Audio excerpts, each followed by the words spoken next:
He is a Tennessee man through and through. He was born and raised here.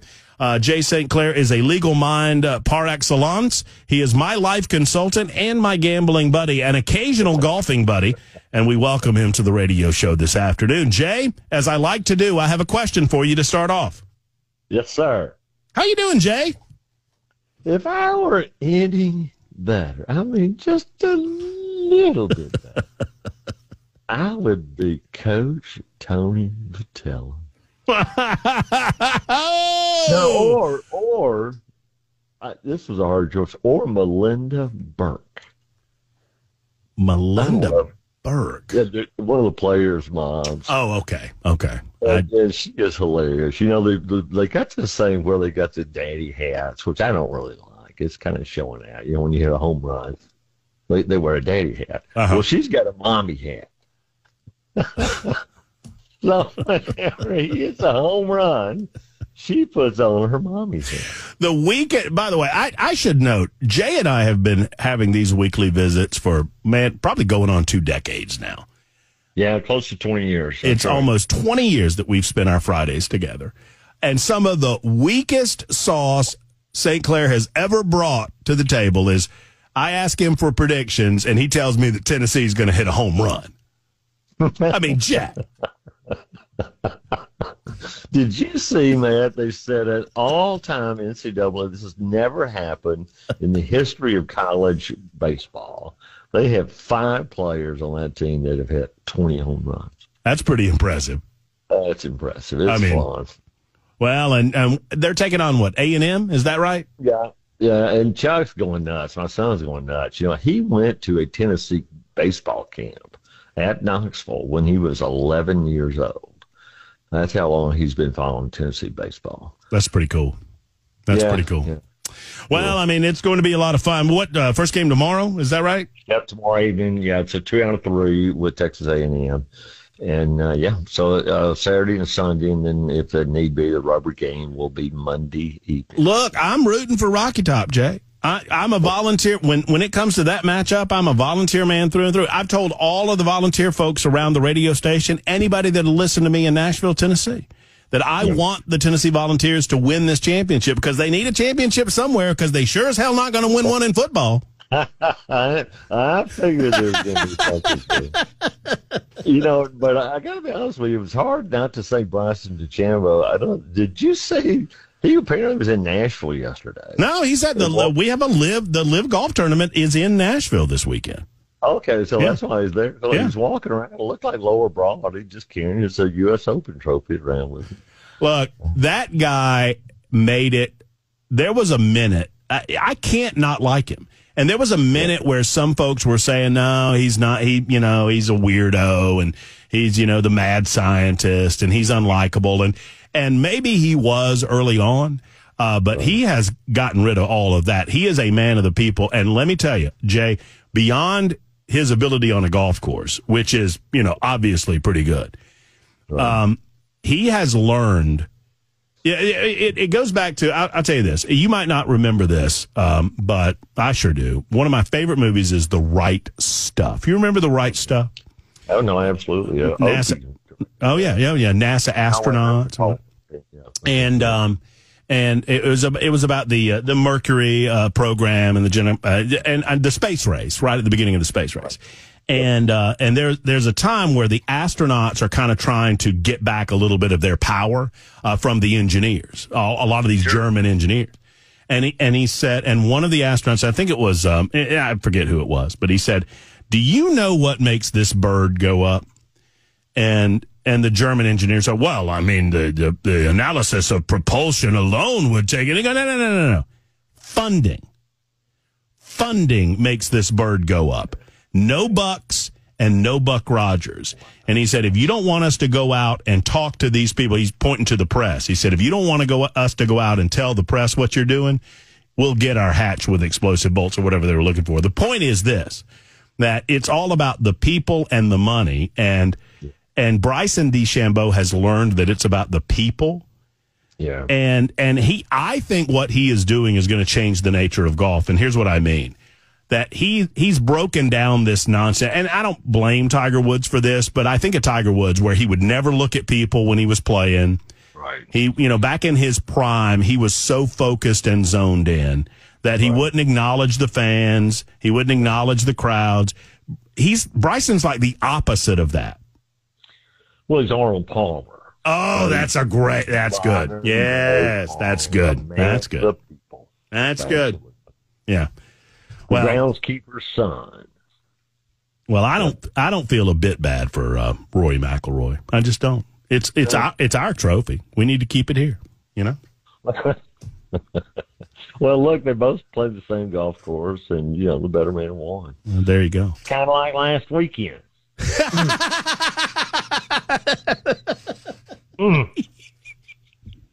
You sent me an email that told me you were training up today. Is that what you said? Absolutely. I've been out there twice this week. Forget the laws, Matt. I mean, of course, this means war. Well, I didn't bring it up, and you brought it up, and maybe we'll let the entire audience in on what we're talking about right after this. We've got to take a quick break, and we'll talk a little law. I'll ask Jay in a moment. There was a Supreme Court decision that came down today, and I'll give Jay dealer's choice as to which one he wants to talk about. I know I want to talk about the Second Amendment opinion, which I think was very fairly and rightly decided. It was an 8-1 decision with only Clarence Thomas dissenting, and Clarence Thomas is probably the most fierce defender of the Second Amendment currently on the court. We'll talk about that. Jay is reflecting on the fact that, we had a golf game, and somebody's got to win and somebody's got to lose. I'm not saying which is which, but one of us has not played since that golf game, and the other has practiced twice.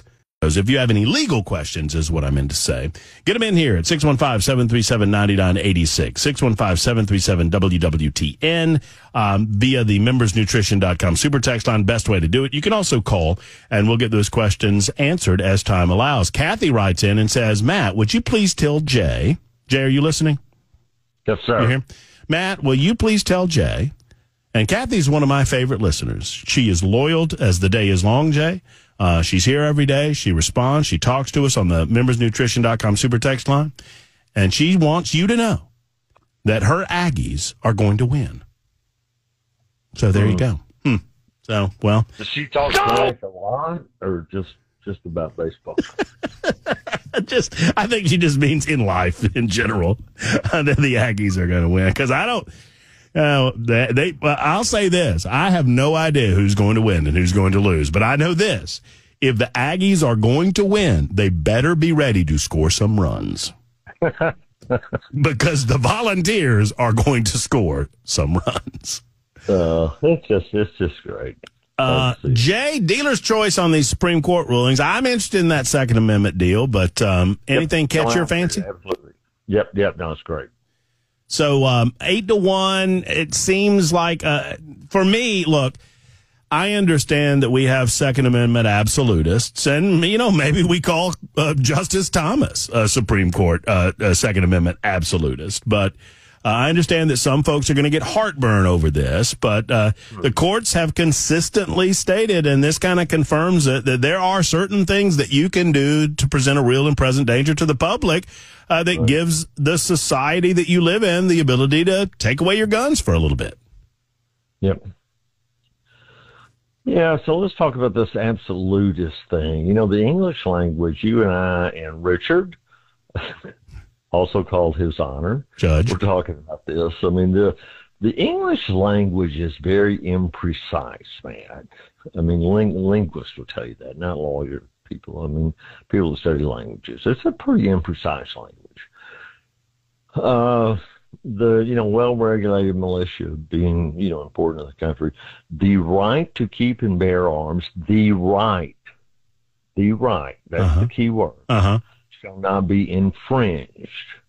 So some people read that and say, well, there is an absolute right to have arms. That's not what that means. I mean, I suppose that's one way to read it. Mm-hmm. It's kind of like the First Amendment.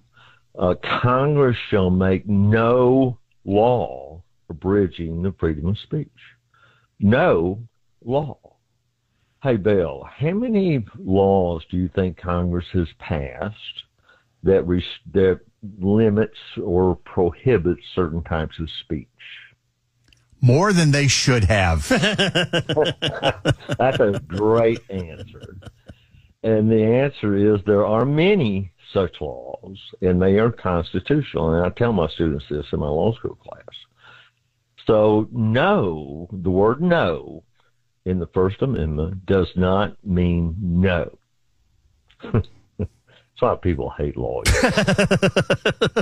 And in the Second Amendment, the right to keep and bear arms does not mean an absolute right.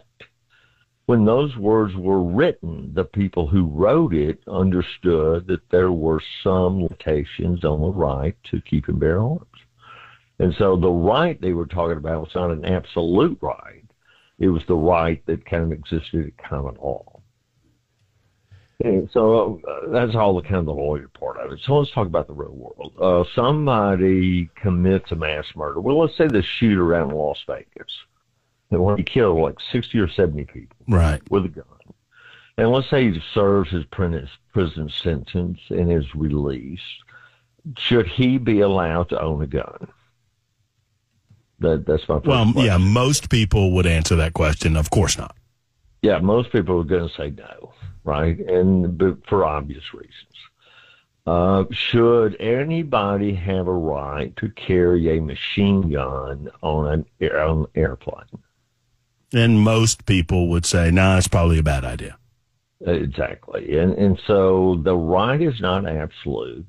The question then is, it's a line drawing question, and we get it in law all the time. Where are we going to draw the line? Well, I ask it this way too, Jay, just to add to your examples, which are really good ones. Mine has always been, well, why don't we let felons in prison have guns? Why don't if the language is that your right to keep and bear arms shall not be infringed, well, it doesn't say unless you go to prison. Right. So why don't we let them? And people say, oh, well, that's silly, Matt. I was like, well, we got to start somewhere. No, it is silly. We all agree that's silly. So no does not mean no. That's right. Right does not mean absolute right. And so then it's a line drawing question, right? So here this guy he's beating up the mother of his child. And then they're in a car. And then he gets out of the car to go to the trunk to get his gun. And then he shoots. He doesn't hit her. She gets away. And then he calls her later and says, if you report this to the police, I will hunt you down and shoot you. That's what this case is about, man. Wow. And for her credit, she goes to court. She gets a restraining order. Right? Mm-hmm. And he had the right to show up and argue his case and defend himself, and he chose not to. And so there was a hearing, and the judge said, this guy there is reason to believe he is going to hurt this woman. And so he's going to stay 500 feet away and, all the kind of typical restraining order stuff. And for 2 years, he suspended his license to have a gun. All right, hold it right there because I think it's a good place to put a pause on the subject, and we'll come back with Jay St. Clair in just a moment and finish this up. A lot of reaction to this. A lot of folks are upset. No means no, they say. No means no. We'll continue the conversation right after this. Right after Jay Harper in the news. It's 1:31. 1:32, actually, on Super Talk 99.7 WTN. This show just lost this listener forever. And that's it. And my response was, how? You gotta give me more than that. Or I guess you don't have to give me more than that. It is a free country, sir. And I certainly hope that we don't lose any listeners. But if it was over the conversation regarding guns and the Second Amendment, well, I guess the Supreme Court lost you too. I don't know. Jay was walking through some of this with us with regard to guns and the specific nature of the case involving the 8-1 decision earlier today on the part of the Supreme Court. I've had several questions. I don't want to get into the way. Did we have, that you gave us the facts of the case, which are just as dramatic as they come, Jay. So the conclusion of the court was that there are circumstances by which an individual, and am I saying this right? And I'm synopsizing it. But if an individual demonstrates a real and present threat to the community, and specifically in this case, in a domestic violence situation, that they can have their Second Amendment rights temporarily taken away from them. Yeah, you said it exactly right, and temporarily is a key word. And here it was just a 2-year ban. From the guy that just said that if his the mother of his child did something, he was going to shoot her. Yeah. Well, and I understand that people are very sensitive for their Second Amendment rights and trying to protect those Second Amendment rights. And I don't know how you feel about it, Jay. Maybe it's a little more in my arena and not yours. But there is a process. I think every state has a process by which, if you're convicted of a felony, that you can apply or appeal. Maybe every state does, and I don't know. I haven't looked. But a lot of states have this ability where you can apply to have a restoration of your Second Amendment rights. That's right. And you're right. It is a state-by-state thing.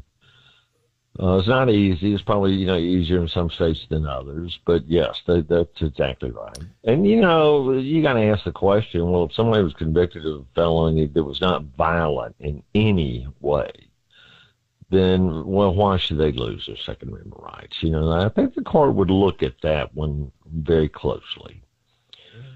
Because the way this analysis goes, man, and which I love, right? But you were talking about activist judges, those people just make up the law.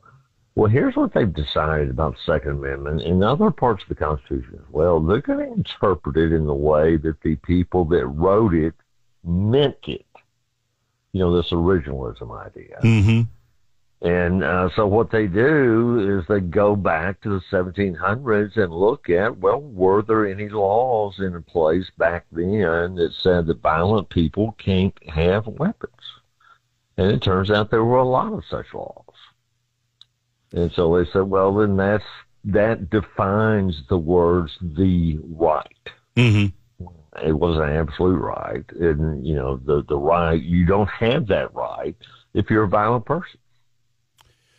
Well, and the reason, and there's a lot of reaction to your conversation, a lot of reaction to my example of the prison issue or one of your examples. And I would say the reason that I use the extreme example of should prisoners have guns? Why don't we allow prisoners to have guns? And people say, well, of course we're not going to allow that. They violated the law, and there comes a point when criminals forfeit their rights by violating the rights of others. And my premise is based on, well, okay, then we all agree that we're drawing a line somewhere.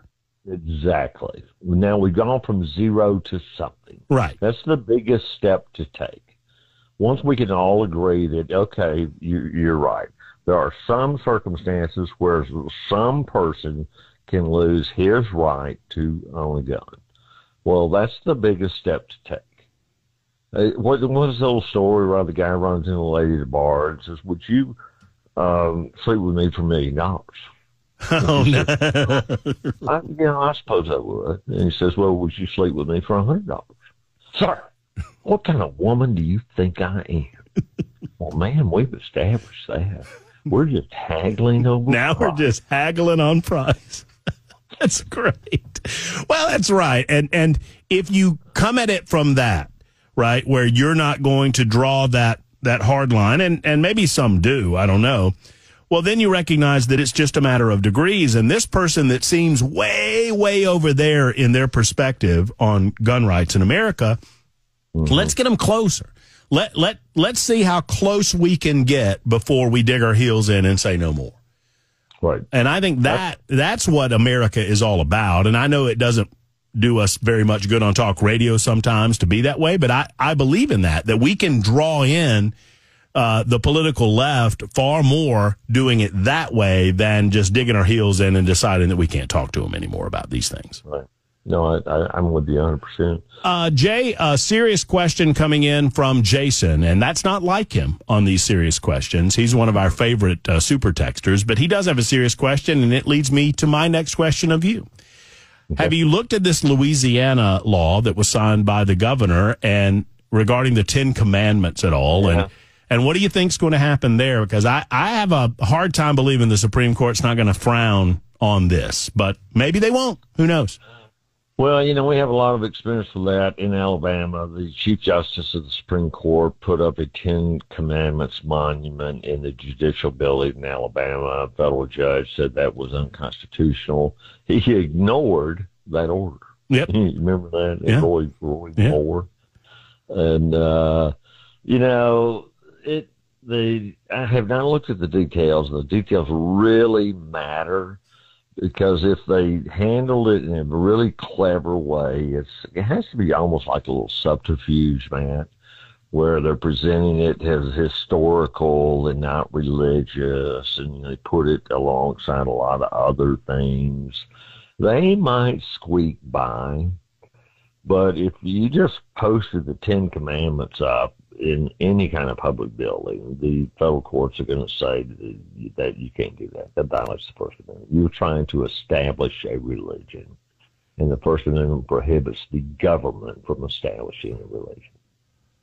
It's kind of like prayer in schools, Bill, right? I mean, that's been an ongoing debate for a long time. Well, look, they can do whatever they want to, Bill, as long as they give math tests in school. There's going to be prayer in school. I've seen it. I've done it. Been there, done that.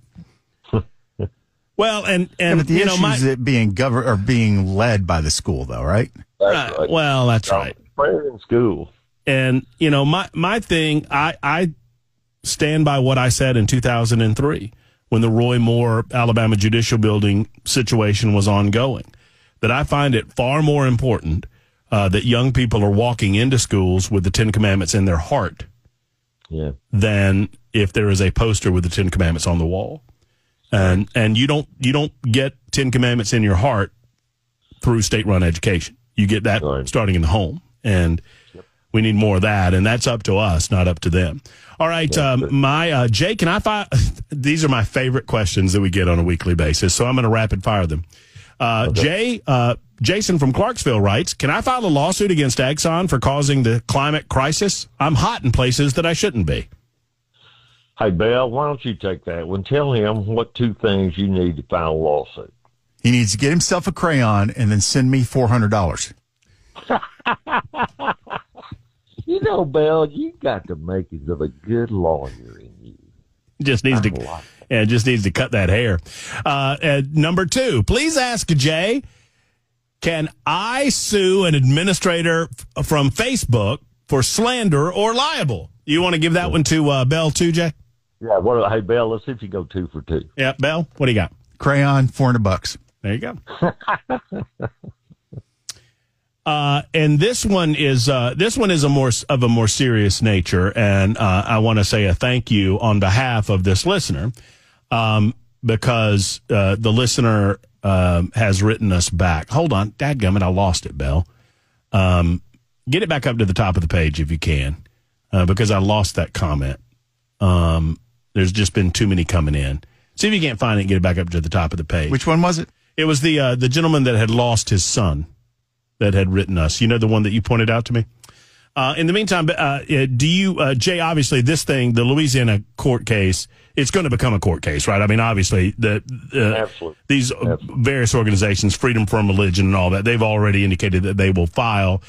Do you think, I mean, this seems like the type of case the Supreme Court might want to revisit it. I think they addressed it in 1980, if I'm not mistaken. Would it surprise you if would anything surprise you in this case in terms of their ability to take it up? I'm going to withhold judgment on that until I know the very specific facts, because in these cases, the very specific facts matter. What kind of facts am I talking about? What exactly is on the monument, if that's what it is? Is it standing alone, or is it around other historical documents? Mm-hmm. Right. I mean, let's say they have the Ten Commandments, they have the Bill of Rights, they have the Magna Carta, they have the Constitution. Well, that's different than if there's just a monument with the Ten Commandments. Oh shoot, who was the gunner that played Moses in that movie? Charlton Heston, I think you're. If it's just the Ten Commandments and Charlton Heston holding them in each other, that great scene, then that probably doesn't fly. But if you put it along with a lot, and some of the states are clever, and they've done this. They say, well, no, this is just a historical exhibition about various laws. And, here's the Magna Carta, and here's the Bill of Rights, and, oh, yeah, here's the Ten Commandments, and here's something else. And it's being presented not as a religious document, but as a historical document. Then, we'll see. I mean, the law in this area is so crazy, right? You can't post the Ten Commandments, but hey, Bill, do you know what Congress does when they open up their session in the United States Congress? Don't they have a prayer? Yep. They have a prayer. They pray. That's right. All right. Isn't there somebody who's specifically dedicated to doing that prayer each day? No, it's a different person. Oh, it is? Okay. Yeah, it's a shared responsibility. Different religions, right? All right, a couple more, and then we'll get to this other comment. Someone by the name of Pamela wants to know if she can sue Bell for pretending to be a lawyer. $400 in a crayon. Jay Rocco writes in and says, if you were on death row, and I don't know what you did to get on death row, but I hope it was good. If you were on death row, what would your final meal be?